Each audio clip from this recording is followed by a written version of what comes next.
జై శ్రీమన్నారాయణ. మనం ఇప్పుడు ఈ వీడియోలో ఏప్రిల్ నెల ధనుర్రాశి వారి యొక్క మాస ఫలితాల గురించి తెలుసుకుందాం.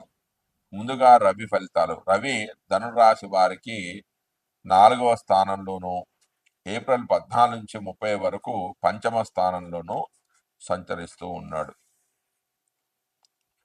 4వ రాశిలో రవి ఉండగా మనసులో విచారము, ఇంట్లో భయము, సుఖం లేకపోవడం, సరైన భోజన సౌఖ్యం అనేది లేకపోవడం, ప్రయాణాల్లో విఘ్నాలు ఏర్పడడం, అలాగే అప్పుల వాళ్ళ ఒత్తిడి, సంసార సుఖానికి ఇబ్బందులు ఉండడం లాంటివి జరుగుతాయి.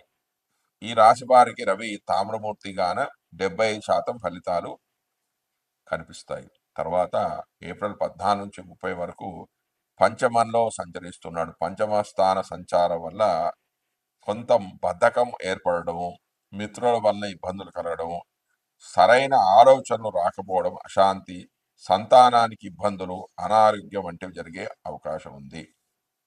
వీటిలో కేవలం 20% మాత్రమే చెడు ఫలితాలు అనేవి జరుగుతాయి.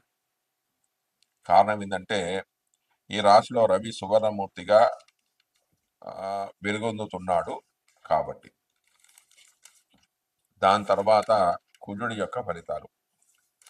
ధనురాశి వారికి కుజుడు అష్టమ భావంలో సంచరిస్తున్నాడు. 8వ రాశిలో సంచరించే కుజుడి వలన దేశాంతర వాసం అంటే విదేశాలకు వెళ్ళడం, అక్కడే ఉండడం, పనులు అనేవి జరగకపోవడము, కసరోగం అంటే విపరీతమైన దగ్గు రావడం వంటి రోగాలు రావడం, స్థాననాశనం, రుణాలు చేయడం ద్వారా రుణదాతల చేత అవమానాలు పొందడము, ధన నష్టము కలగడము, అనారోగ్యము, నిరాశ, రక్తదోషం వల్ల వచ్చే వ్యాధులు రావడం, గాయాలు, ప్రమాదాలు, మరణతుల్య కష్టాలు రావడం లాంటివి జరిగే అవకాశం ఉంది. అయితే ఈ రాశిలో కుజుడు సువర్ణమూర్తిగా ఉండడం చేత అందులో కేవలం 20% మాత్రమే చెడు ఫలితాలు అనేవి జరుగుతాయి. తర్వాత బుధుడు యొక్క ఫలితాలు. ధనుర్రాశి వారికి బుధుడు 4వ ఇంట సంచరిస్తూ ఉన్నాడు. 4వ రాశిలో సంచరించే బుధుడు ఏమిస్తాడంటే తల్లి వల్ల సుఖాలను కలిగజేస్తాడు, సంతోషాన్ని కలిగజేస్తాడు, ధనధాన్య లాభాలు ఉంటాయి. తన బుద్ధితో ఏమన్నా పనులు ప్రారంభిస్తే వాటినన్నిటి కూడా పూర్తి చేస్తారు, మంచి ఫలితాలను ఇస్తాడు. బంధువృద్ధి కలుగుతుంది, ధనలాభం కలుగుతుంది, స్త్రీ సౌఖ్యము, విద్యా సంబంధమైన విషయాల్లో విజయాన్ని సాధిస్తారు, వాహన గృహ లాభాలు అనేవి కలుగుతాయి. కానీ బుధుడు ఈ రాశిలో తామ్రమూర్తిగా ఉండడం చేత అందులో సగం అంటే 50% ఫలితాలు మాత్రమే కలిగజేస్తాడు. అంటే జాతకులు 50% సుఫలితాలను పొందుతారు. తర్వాత గురుడు యొక్క ఫలితాలు. ధనుర్రాశి వారికి గురుడు షష్టమ స్థానంలో సంచరిస్తున్నాడు, అంటే 6వ స్థానంలో సంచరిస్తున్నాడు.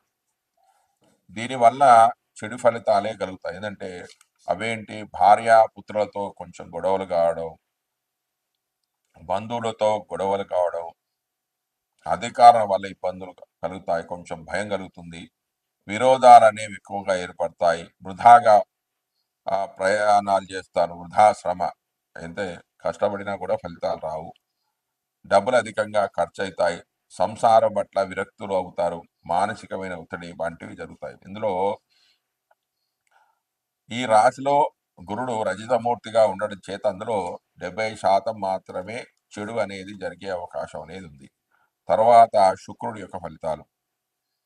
ధనుర్రాశి వారికి శుక్రుడు చతుర్థ భావంలో సంచరిస్తున్నాడు, అంటే 4వ స్థానంలో సంచరిస్తున్నాడు.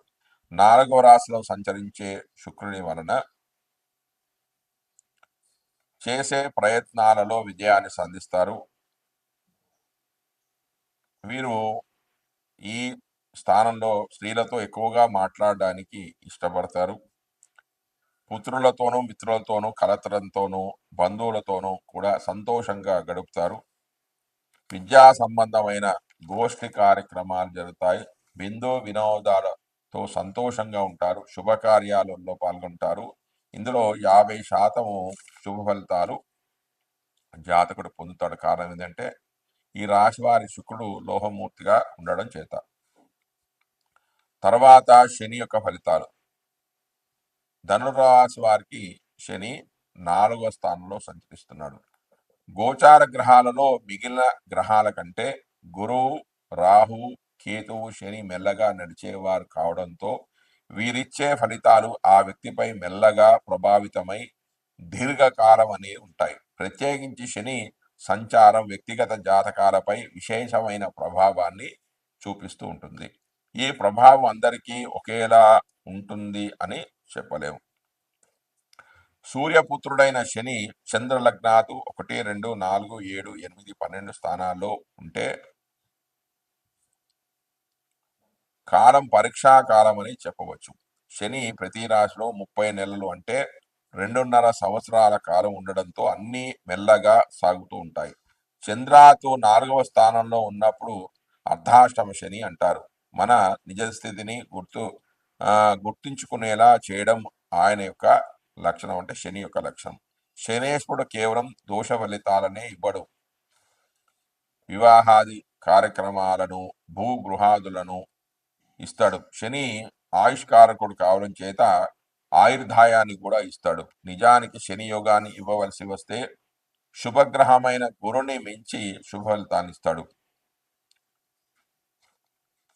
అర్ధాష్టమ, అష్టమ శనులు తిరిగి తిరిగి వస్తూ ఉంటాయి. ప్రతిసారి ఈ ఫలితాలు అన్నీ చెడ్డవి అని కానీ మంచివి అని కానీ చెప్పలేవు.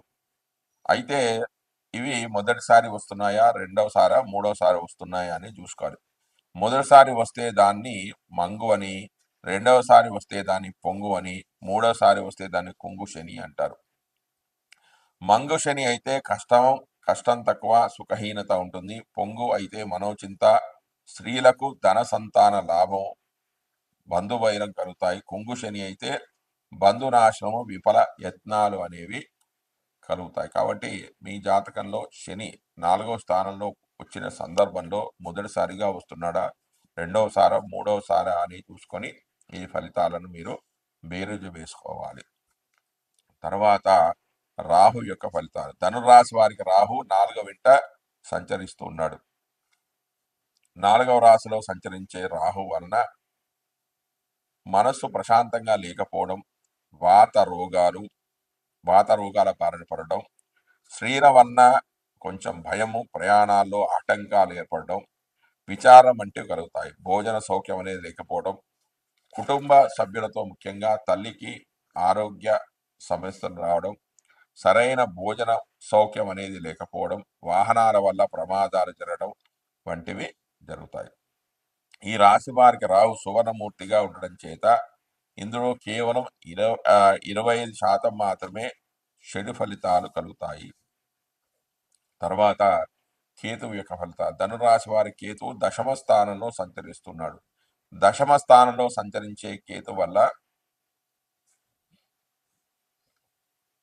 వలన కష్టాలు, ఆటంకాలు ఏర్పడతాయి. ఉద్యోగ స్థానంలో ఇబ్బందులు ఏర్పడతాయి. వ్యాపారంలో నష్టాలు కలుగుతాయి. వృత్తి వ్యాపారాలు సరిగా సాగవు.